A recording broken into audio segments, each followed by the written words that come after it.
তুরকু কোন জায়গা? বাংলাদেশ। কোন জায়গা? বাংলাদেশ। বাংলাদেশ কোন জায়গা? বাংলাদেশ নোয়াখালী। কে বেগান আইছো? আসছি কাজে যাবো। কিভাবে আসছো? আসছি বর্ডার তার কাটার উপর দিয়ে কে তুলে দিছে? দিচ্ছে এখানকার এক লোক। তোমার তো পাসপোর্ট ছিল, পাসপোর্ট আসো না কেন? স্যার পাসপোর্ট আসছিল, টাকা প্রবলেম ছিল, আমি মনে করছিলাম হয়তো বেশি টাকা লাগবে, 8-10,000 টাকা লাগবে, এই কারণে নিজে নিয়ে তোমার কে আটক করছে? BSF। নাম? নাম তো জানি না। তোমার নাম কি? আমার নাম শহীদ আহমেদ। বাবার নাম? শহীদ। তুমি কি করো? এখন কি করি? কি করো তুমি এমনি?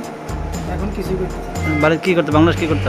বাংলাদেশে আমি আসছিলাম কুয়েত থেকে, 5.5 মাস বাংলাদেশে ছিলাম। ঢাকাতে শোরুমে চাকরি করতাম।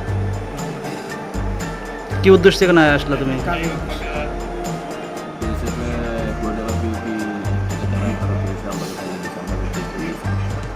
এর নাম কি?